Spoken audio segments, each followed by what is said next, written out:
कलाम खुदा की तरफ बढ़ते हैं। मेरे साथ देखिए, ज़बूर नंबर 17 है और उसकी तीसरी आयत मुक़द्दसा को हम कलाम खुदा में से पढ़ेंगे, सुनेंगे, समझेंगे और सीखेंगे। साम 17 वर्स 3।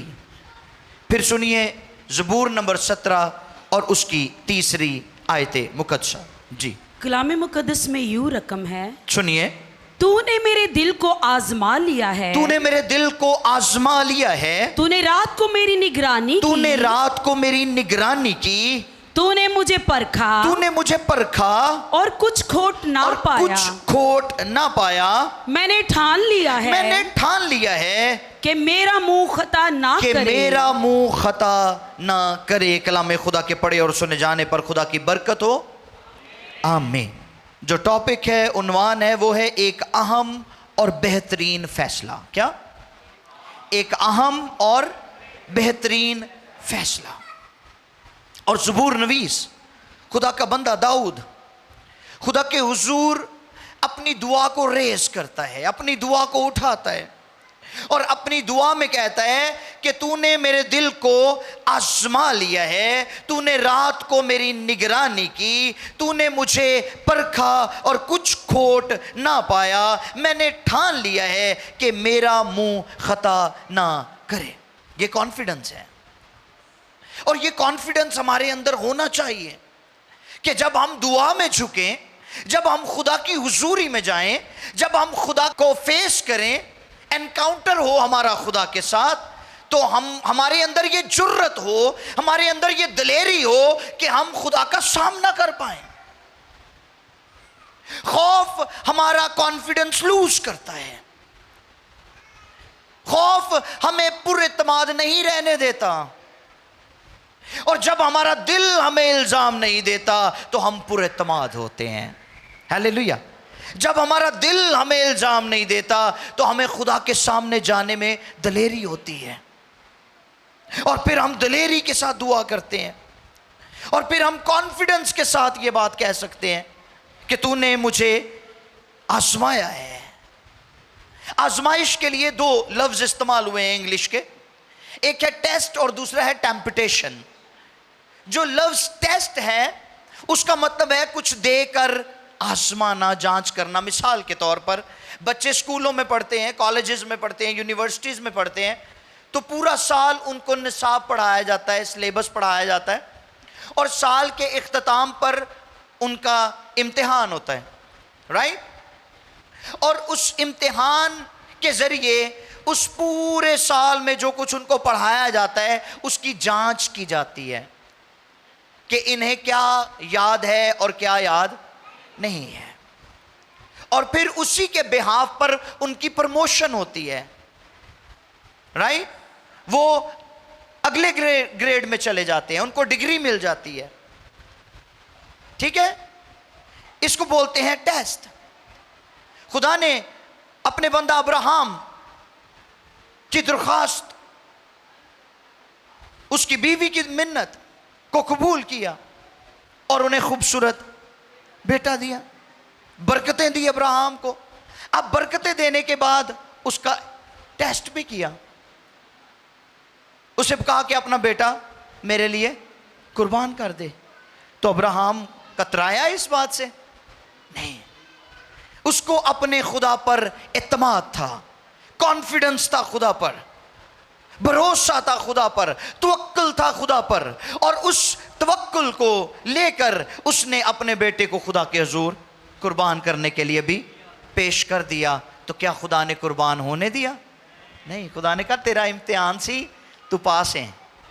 हालेलुया, तू पास हो चुका है, अब अगला जो स्टेप है वो तेरी प्रमोशन है, तुझे इससे एक कदम और आगे लेकर जाता हूं। और ऐसा खुदा हमारी जिंदगियों में करता है, ईमानदारों की जिंदगियों में करता है। जब बरकत देता है खुदा हमें, तो फिर उस बरकत को आजमाता है और हमें आगे लेकर जाता है। लेकिन जो टेम्पटेशन है वो खुदा की तरफ से नहीं होती, वो हमेशा इबलीस की तरफ से होती है। जब खुदा आजमाता है तो उस आजमाइश में जब हम पास हो जाते हैं तो खुदा हमें प्रमोट करता है, लेकिन जब इबलीस आजमाता है तो वो हमें डिमोट करता है, मतलब वो हमें आगे नहीं बढ़ने देता, बल्कि वो हमें खुदा के बारे में बदगुमान करता है। राइट? सो ये दो लफ्ज हैं आजमाइश के लिए। तो यहां पर जिस लफ्ज का इस्तेमाल किया खुदा के बंदा दाऊद ने वो है test. You tested me, you tested my heart, you tested my thoughts. तूने मेरी सोचों को आजमाया, मेरे दिल को आजमाया, मेरी शख्सियत को आजमाया, मेरे ईमान को आजमाया, लेकिन तूने मुझ में कोई खोट ना पाई। तूने मुझे परखा मगर कोई खोट। हालेलुया। खुदा ने हमें अशरफुल मखलूकात बनाया है और खुद मुख्तार ठहराया है, यहां तक कि हम अपनी जिंदगी के तमाम फैसले खुद करते हैं कि नहीं करते? फ्री एजेंसी है हमारे पास, आजाद मर्जी है हमारे पास, और उस आजाद मर्जी को लेकर हम अपनी जिंदगी के सारे फैसले खुद करते हैं, भले वो अच्छे हों या बुरे। अब अपने फैसले तो हम दिलेरी से करते हैं, मगर गुनाह करने के बाद हम मासूमियत का मुजाहरा करते हैं। फैसले दिलेरी ना कर लेने, भावें चंगे हों ते भावें बुरे हों, लेकिन गुनाह करने के बाद हम मासूम बन जाते हैं और हमारा अंदाज दफाई हो जाता है। हम कहते हैं ओ गुनाह किया नहीं बल्कि हो गया है, हो गया है, करता नहीं बल्कि हो जाता है, इरादतन नहीं बल्कि गैर इरादतन। तो खुदा के नजदीक गुनाह है, वो इरादतन हो या गैर इरादतन, सिन ऑफ अमिशन हो या सिन ऑफ कमीशन हो, the sin is considered a sin into the sight of the lord. खुदा की निगाह में गुनाह हमेशा गुनाह रहता है, राइट? अब अगली बात सुनिए दाऊद की। कहते हैं तूने मेरे दिल को आजमा लिया है, तूने रात को मेरी निगरानी की। दिन को तो खुदा निगरानी करता है, कहता है तूने रात को भी मेरी निगरानी की। उसने अपनी रातें भी खुदा को दे रखी हैं, उसने अपनी रातों का मुहाफिज भी खुदा को बना रखा है। कई रात ਨੂੰ गुनाह कर देने, तारीकी में गुनाह करते हैं, उनकी जिंदगी में जो वल्गैरिटी होती है वो उसको जाहिर करते हैं रात के पहरों में, और ये सोचते हैं कि केड़ा कोई वेखण दिया है, कौन को मुझे देख रहा है, मुझे कोई नहीं देख रहा। लेकिन एक बात हमेशा ज़हन में रखें कि खुदा कादर मुतलिक जो ओमनी साइंस है, ओमनी साइंस का मतलब है हर जगह मौजूद, सारा इल्म रखने वाला, हाजिर और नाजिर, ओमनी प्रेजेंट, ओमनी साइंस, सब कुछ देखने वाला। उसकी निगाहें हर एक के दिलों और गुर्दों को जांचती हैं, परखती हैं। हम उससे कैसे छुप सकते हैं? खुदा के बंदा दाऊद पर यह मुकाशफा खुला और उसने कहा तेरी रूह से भागकर मैं। तो वो लोग जो रात के पहरों में बदी करते हैं या बदी का ठानते हैं या बदी का प्लान करते हैं, वो जरा सुनिए।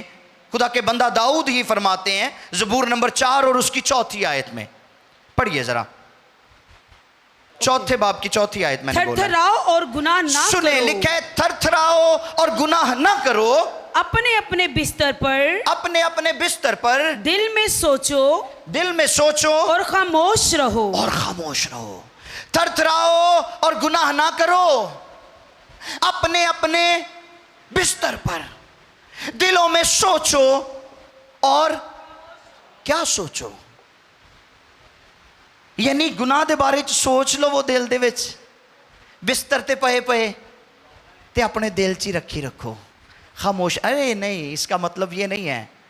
इसका मतलब ये है कि वो गुनाह जिसका आप प्लान कर रहे हैं, वो बदी जिसका आप मंसूबा बना रहे हैं, उसके अंजाम से वाकिफ होकर थरथराओ और खामोश रहो, खामोश रहो। खबरदार किसी तरह को कोई गुनाह तुमसे सरजद ना हो। ये कहते हैं खुदा के बंदा दाऊद। वो जो दूसरों की जानें लेते हैं, वो जो दूसरों का माल मता लूटते हैं, वो जो दूसरों के साथ फरेब करते हैं और रात के पहरों में दूसरों को नुकसान पहुंचाते हैं, उनके बारे में खुदा का कलाम है। ज़बूर नंबर 36 और उसकी 4थी आयत भी पढ़िए। ज़बूर नंबर 36 और उसकी 4थी आयत। जी, वो अपने बिस्तर पर बदी के मंसूबे बांधता वो है, अपने बिस्तर पर बदी के मंसूबे बांधता है, वो ऐसी राह इख्तियार करता है ऐसी राह इख्तियार करता है जो अच्छी नहीं, जो अच्छी नहीं। वो बदी से नफरत नहीं करता, वो बदी से नफरत नहीं करता, अपने बिस्तर पर मंसूबे बनाता है। ऐसे शख्स को जरूरत है कि वो अपनी ख्वाबगाह को खुदा के हाथों में दे दे। ऐसे शख्स को जरूरत है कि वो अपनी ख्वाबगाह को खुदा के तहफ़्फ़ुज़ में दे दे, ताकि खुदा उसकी ख्वाबगाह की हिफाजत फरमाए, उसके बिस्तर की हिफाजत फरमाए। अब कुछ लोग तो रहते ही ख्वाबों की दुनिया में हैं, हाँ जी, और रेंदे ही ख्वाबां दी दुनिया च हैं। वड्डे वड्डे प्लान, वड्डे वड्डे मंसूबे ते अमल कोई भी नहीं, हाँ जी, वो सिर्फ ख्वाब ही वेखते हैं। तो ज़रा सुनिए, ऐसे लोगों के लिए भी जो ड्रीम वॉचर्स हैं, वो ख्वाब ही देखते रहते हैं। इमसाल की किताब उसका 20वां बाब है और उसकी 13वीं आयत। जी, इमसाल 20:13। ख्वाब वेखो लेकिन उन्होंने अमली जामा भी पवाओ, फिर फायदा है। ते जे मेरे ख्वाब ही वेख छड़ने ने ते करना कख भी नहीं। ख्वाब दोस्त ना हो, क्या लिखा है? ख्वाब दोस्त ना हो, ना हो, मुबादा तू कंगाल हो जाए, कंगाल हो जाए। अपनी आंखें खोल, अपनी आंखें खोल कि तू रोटी से शेर होगा, कि तू रोटी से शेर होगा। आमीन। मेहनत करनी है, निरे ख्वाब ही नहीं वेखी जाने। कई बिस्तर ते पे पे ही प्लानिंग करी जाएंगे, मैं अमरीका पहुंच गया, मैं उत्थे आ कर लिया, मैं ए बिजनेस कर लिया, मैं फलाना काम भी शुरू कर लिया, मैं फलाना भी निबेड़ लिया। वो बैठे बैठे अपने ज़हन च सारी प्लानिंग करके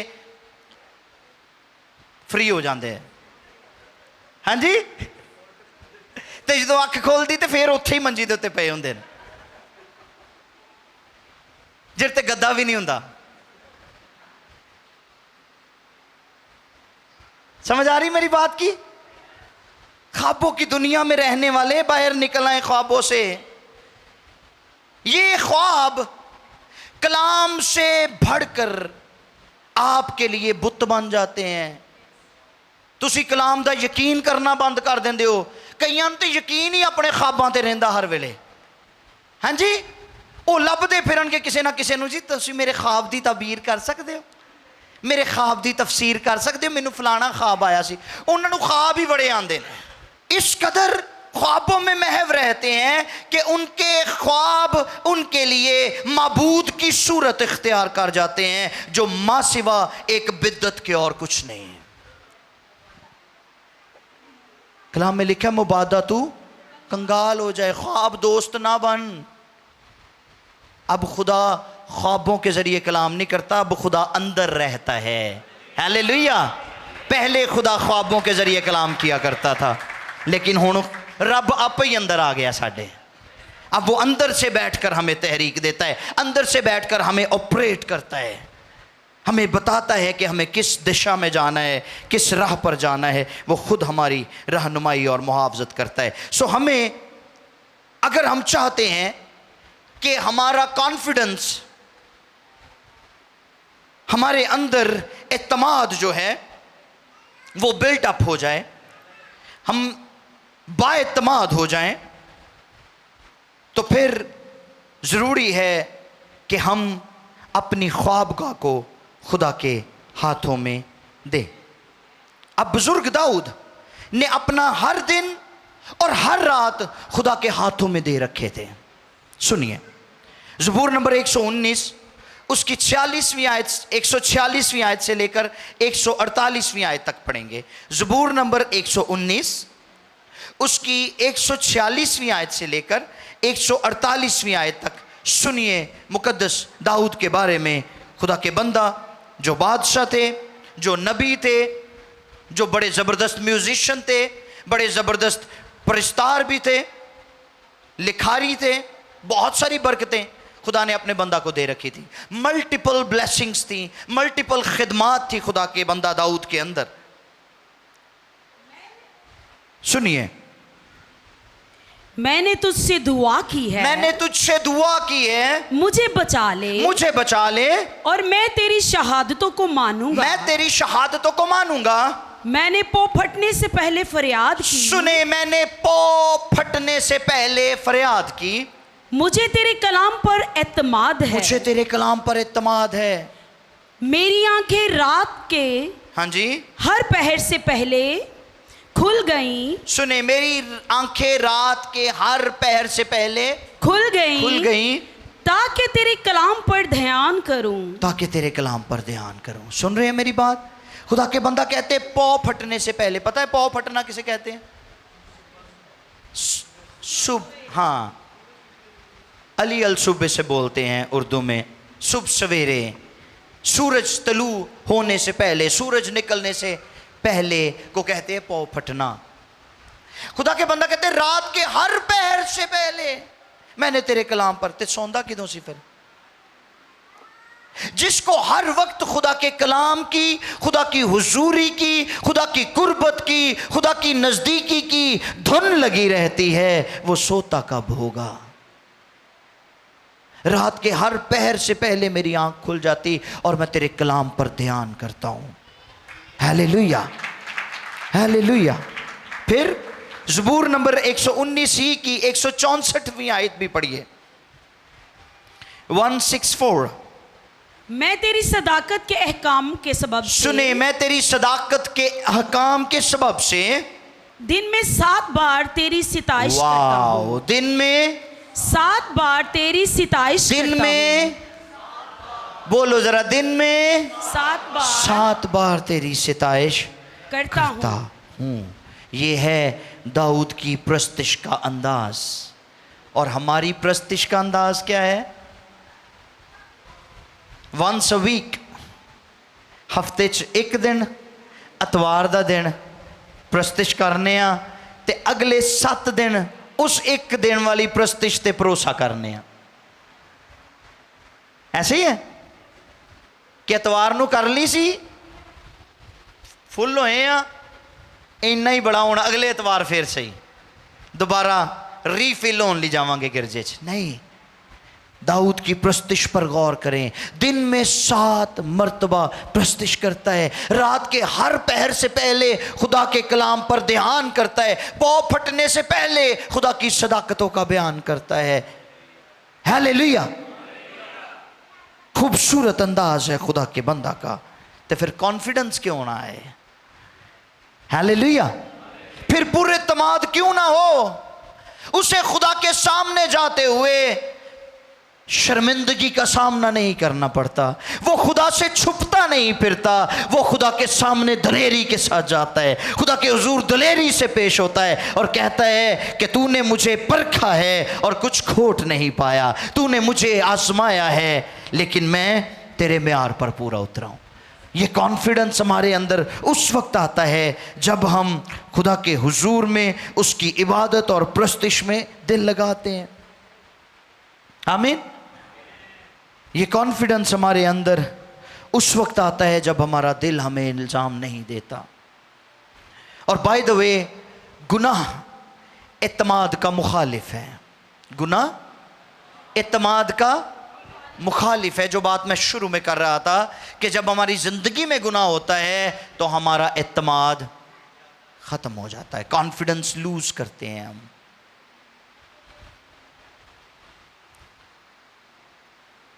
तूने मुझे परखा और कुछ खोट ना पाया। कुछ लोग देखने में बड़े सोबर लगते हैं, सोबर समझते हैं, बड़े सोफिस्टिकेटेड, बड़े सुलझे हुए, फरिश्ता सफ, देखने में बड़े नेकोकार, लेकिन जो बोलते ने ना ते लोग तौबा तौबा कर उठते हैं।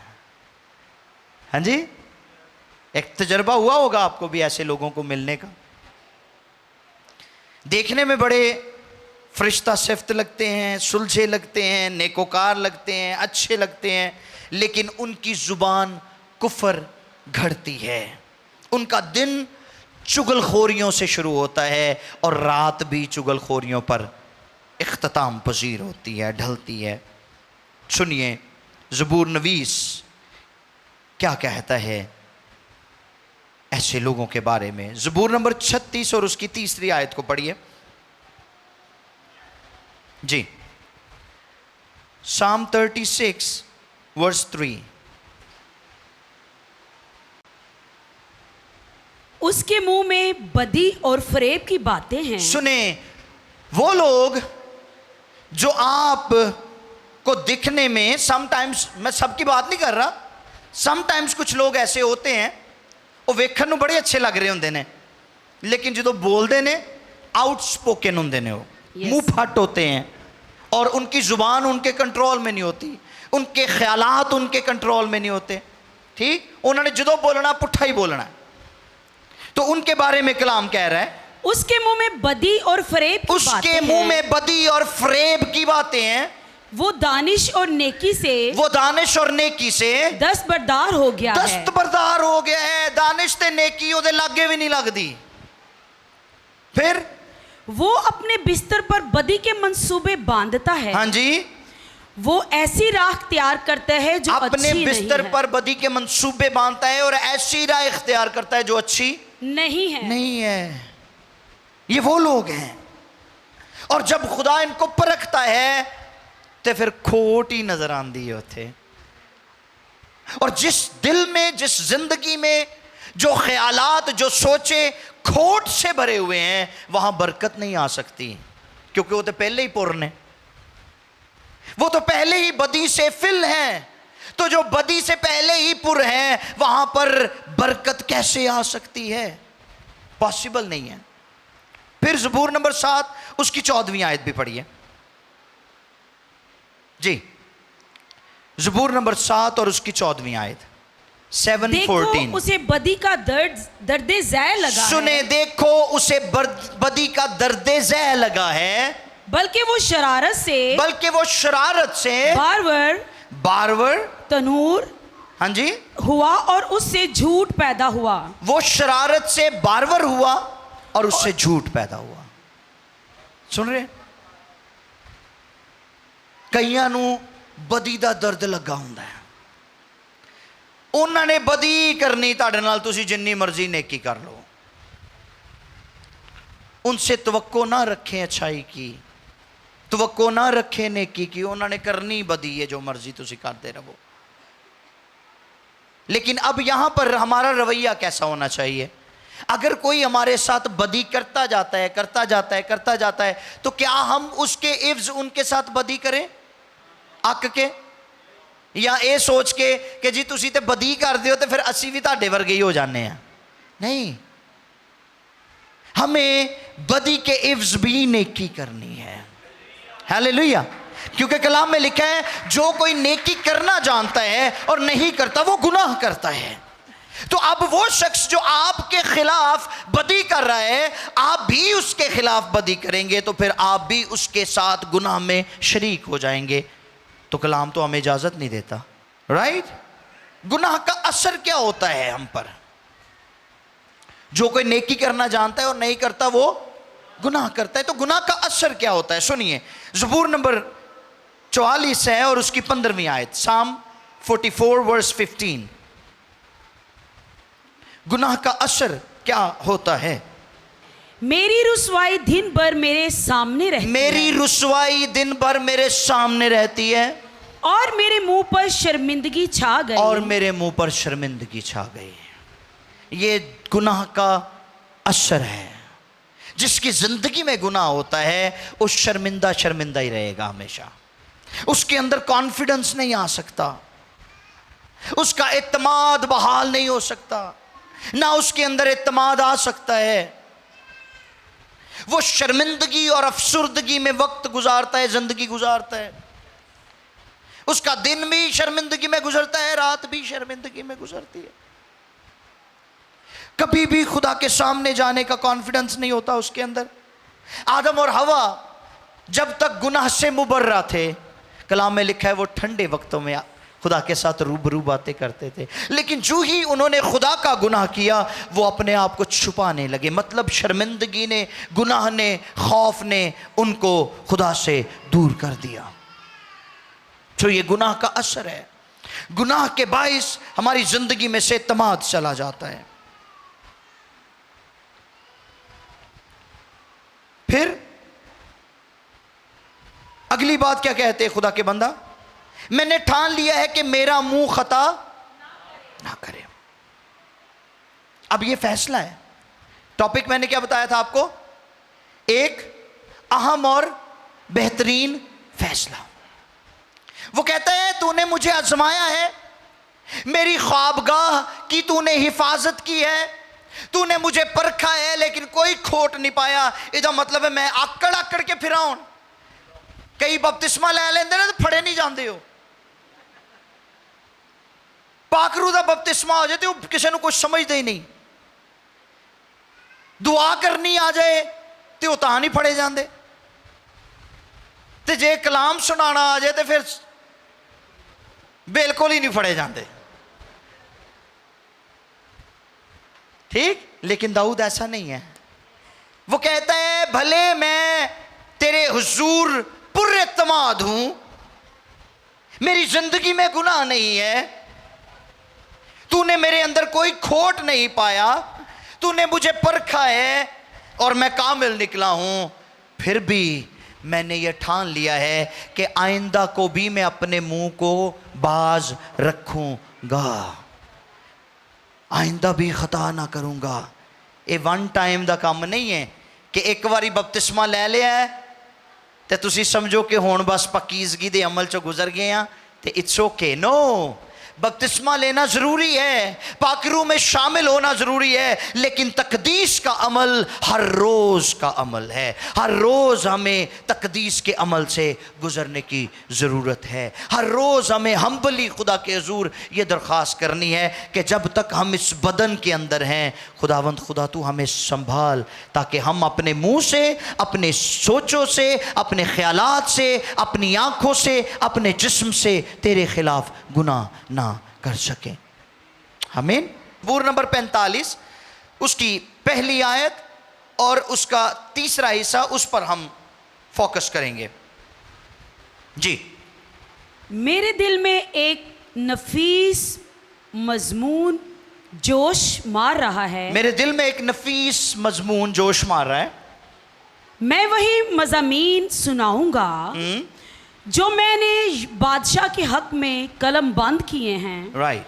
मेरी जुबान माहिर कातिब का कलम है। वाओ, ये बड़ी खास बात है।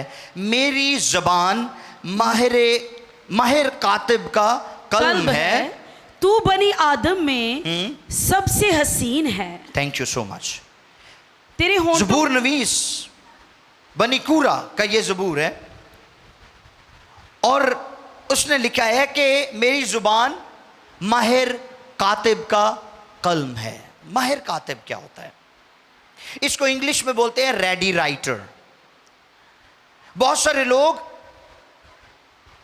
ये ख्याल करते हैं कि कातिब का मतलब होता है लिखारी, लिखने वाला, तहरीर कनंदा, तहरीर करने वाला, जबकि कातिब का मतलब तहरीर करने वाला, लिखारी, राइटर नहीं होता, बल्कि तहरीर, ये जो कातिब है इसको इंग्लिश में बोलते हैं रेडी राइटर।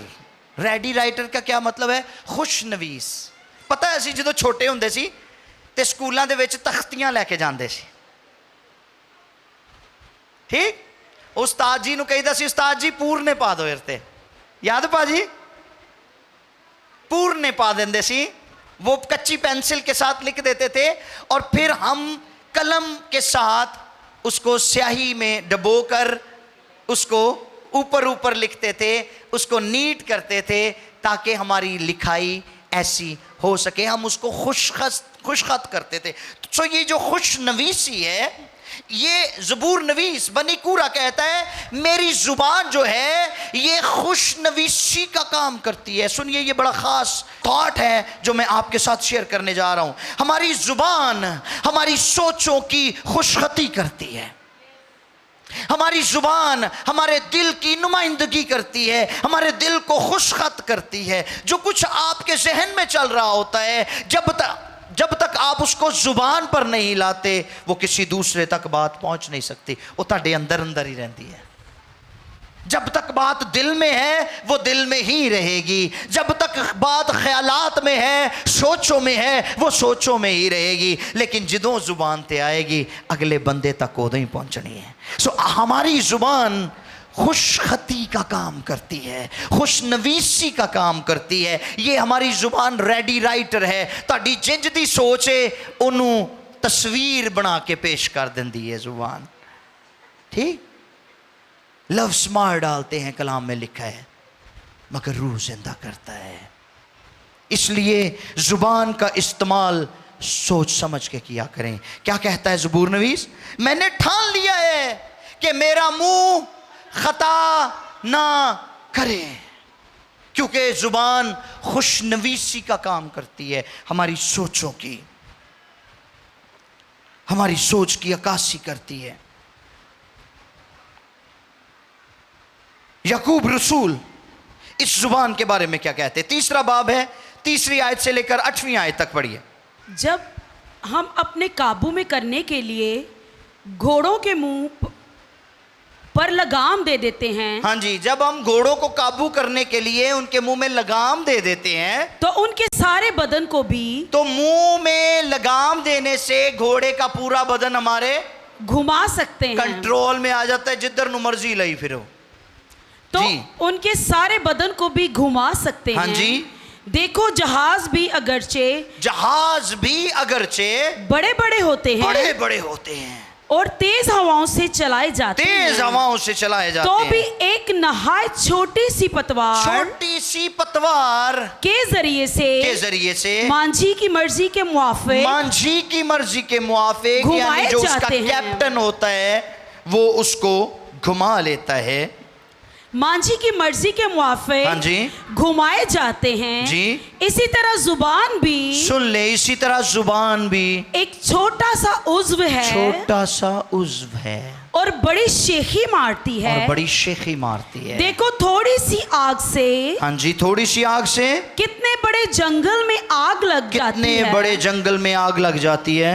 जुबान भी एक आग है, जुबान भी एक आग है। जुबान हमारे अज़ा में, ये हमारे अज़ा में शरारत का एक आलम है, शरारत का एक आलम है, और सारे जिस्म और को सारे जिस्म को दाग लगाती है, आग लगाती है, और दायरा दुनिया को, और दायरा दुनिया को आग लगा देती है, आग लगा देती है, और जहन्नुम की आग से, और जहन्नुम की आग से जलती रहती है, जलती रहती है। क्योंकि हर किस्म के चुपाए, हर किस्म के चौपाए और परिंदे, और कीड़े मकोड़े, हाँ जी, और दरियाई जानवर जी, तो इंसान के काबू में हैं। आ सकते हैं, सारी मखलूकात इंसान के काबू में आ सकते हैं, और आए भी हैं, मगर जुबान को कोई आदमी काबू में नहीं कर कोई सकता। आदमी काबू में नहीं कर सकता।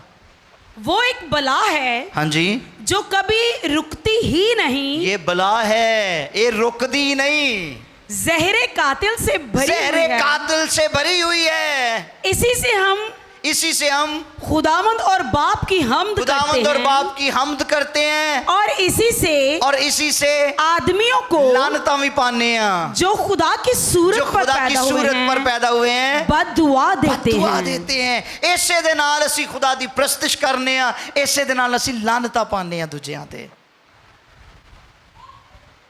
समझ आ रही मेरी बात की? ये टर करती रहती है। एक मुसन्निफ ने कहा, एक स्कॉलर ने, कि खुदा ने हमें 2 कान और 1 जुबान इसलिए दी है कि हम कम बोलें और ज़्यादा सुने, लेकिन हम इसके ऑपोजिट चलते हैं, हम कम सुनते हैं और ज़्यादा। ਇਹ ਸ਼ੁਕਰ ਹਾਲੇ ਇੱਕ ਜ਼ੁਬਾਨ ਹੈ, ਜੇ ਦੋ ਹੁੰਦੀਆਂ ਤੇ ਲੋਕਾਂ ਨੇ ਕੀ ਕਰਨਾ ਸੀ, ਇੱਕ ਚਾਰਜਿੰਗ ਤੇ ਲਾ ਦੇਣੀ ਕਰਨੀ ਸੀ। ਹਾਂਜੀ, ਉਹ ਇੱਕ ਹੀ ਨਹੀਂ ਖਲੋਂਦੀ ਤੇ ਦੋ ਲੈ ਕੇ ਜ਼ੁਬਾਨਾਂ ਤੇ ਫਿਰ ਕੀ ਹਾਲ ਹੋ ਜਾਣਾ ਸੀ। पता है बाला खाना पर जुबानें क्यों नाजिल हुई? रूहुल कुद्स जब आया तो रूहुल कुद्स का बपतिस्मा गैर जुबानों की सूरत में क्यों हुआ? लोग बड़ी मुखालफत करते हैं गैर जुबानों की, ताकि हमारी जुबान रूहुल कुद्स के कंट्रोल में आ जाए। जुबान पर जुबान ठहरी। ये बड़ा खूबसूरत थॉट शेयर किया था खुदा के खादिम पास्टर खालिद नाज साहब ने कि जुबान जुबान पर ठहरी है और रूहुल कुद्स की जुबान ने हमारी जुबान पर कंट्रोल किया है। हालेलुया, हमें कंट्रोल बख्शा है। आज अगर कोई शख्स अपनी जुबान पर कंट्रोल चाहता है तो अपने मुंह को, अपनी जुबान को रूहुल कुद्स के कंट्रोल में दे दे, मामला हल हो जाना है। ज़बूर नवीस कहता है, मेरे मुंह पर निगहबान बिठा, ज़बूर 141, मेरे मुंह पर निगहबान बिठा, क्योंकि वो जानता है कि ये जहर कातिल है। ये बाज नहीं आंदी गल करन तो, ठीक। कई कहणगे मैं जिन्नी देर तक कह ना दित्ती गल मैनू सुकून नहीं आना। हाँ जी, बर्दाश्त नहीं है ना। हम किसी की बात सुनकर बर्दाश्त नहीं करते। असी कहने हुण जिन्नी देर तक घर ना पहुँचा के आए, जवाब ना दिता इहदा, उन्नी देर तक नहीं।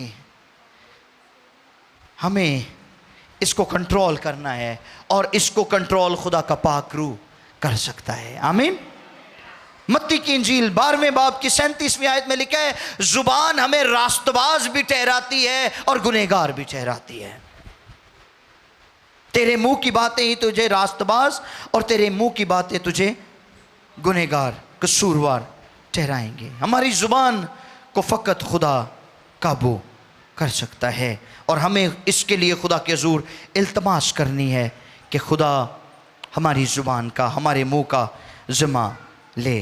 दाऊद ने कहा, मैंने ठान लिया है कि मेरा मुंह ख़ता ना करे, और अगर मेरा मुंह ख़ता ना करेगा तो मैं पुरएतमाद रहूँगा, मैं खुदा पर भरोसा करता रहूँगा, मैं खुदा के हुज़ूर बड़ी दलेरी के साथ उसके सामने हाजिर होऊंगा। सो यही आपकी ज़िंदगी का बेहतरीन फ़ैसला है कि आप अपने दिल को, अपनी सोचों को, अपने ख़यालात को, अपनी ज़ुबान को, अपने मुंह को खुदा पाक रूह के कंट्रोल में दें। आप खुदा के मुतलाशी रहें, आपके कदम खुदा की राहों पर कायम रहें। अपनी ख्वाबगाह, अपने दिल, ख़यालात को, अपनी ज़ुबान को खुदा के कब्ज़े में दें, ताकि आपका कॉन्फिडेंस बहाल रहे और आप खुदा की निगाह में सादिक रहें, मकबूल रहें और खुदा आप पर अपनी सलामती को जारी करता रहे। यही आपकी ज़िंदगी का एक बेहतरीन और आम फैसला होना चाहिए। आइए सरों को झुकाएं, आंखों को बंद करें।